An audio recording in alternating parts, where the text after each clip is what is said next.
আমি একা একা ছাতা আছি, বউকে ছাতা দিইনি, ওর ছাতা পাতা লাগে না, ছবি তোলার জন্য ছাতা পাতা কিচ্ছু লাগে না। হ্যাঁ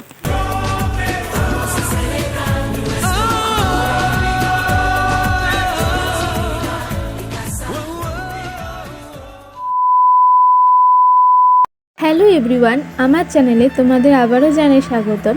অনেক দিন বাদে আবারও নতুন বড় ব্লগ নিয়ে ফিরলাম।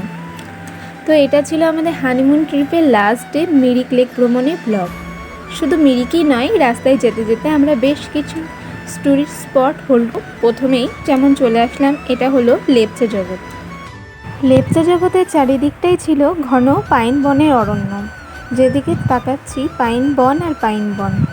আর আমরা এমন সময় গিয়েছিলাম যে মুষলধারে বৃষ্টি হচ্ছিল, কোথাও যে একটুখানি হোল্ড করব সেটুকুর উপায়ও ছিল না। এখানে আমরা বেশিক্ষণ না দাঁড়িয়ে কয়েকটা ছবি টবি তুলে আমরা আমাদের নেক্সট ডেস্টিনেশনের দিকে চলে গেলাম। সেই সকালবেলা থেকেই লাগাতার মুষলধারে বৃষ্টি হয়ে চলেছিল। তো আমরা ভেবেছিলাম হয়তো ঘুরতে যেতে পারবো না, সোজা এখান থেকে বাড়ি চলে যাব। তো যাই হোক, এরপরই আমরা চলে আসলাম নেপাল সীমান্ত বর্ডারের দিকে। ওই পারটা নেপাল। তো এখানে মেঘলা থাকার কারণে কিছুই দেখা যাচ্ছে না পরিষ্কারভাবে। তো এখানেও বেশিক্ষণ না দাঁড়িয়ে আমরা আবার আমাদের পরের গন্তব্যস্থলে এগিয়ে গেলাম। এবারে আমরা বৃষ্টি মাথায় করে চলে আসলাম গোপালধারা টি গার্ডেনে।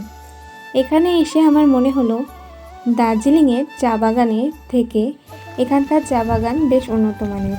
এখানকার চা গাছগুলো ছিল বড় বড় আর কি সুন্দর থরে থরে সাজানো ছিল।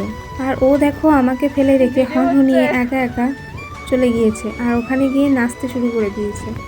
আর ওকে দেখে বোঝা যাচ্ছে ও বৃষ্টিটাকে খুব ভালো মতো এনজয় করছে। তো এবারে আমরা আমাদের শেষ গন্তব্যস্থলে এসে পৌঁছালাম। হ্যাঁ, মিরিকই আমাদের শেষ গন্তব্যস্থল। এখানে এসে বৃষ্টি কমে গিয়েছিল, একদমই পড়ছিল না। তো দেখো চারিদিকে পরিবেশটাকে কি সুন্দর লাগছিল, মেঘলা ওয়েদারের জন্য এতটা সুন্দর লাগছিল। এবারে আমরা এই লেকের ব্রিজটা ক্রস করে চলে যাব একটু ঘন অরণ্যের দিকে। হেঁটে যেতে একটু সময় লাগবে। আর এখানে ঘোড়ার ব্যবস্থাও ছিল, তোমরা চাইলেই ঘোড়ার পিঠে চড়ে সেখানে যেতে পারো। তো আমরা হেঁটেই গিয়েছিলাম।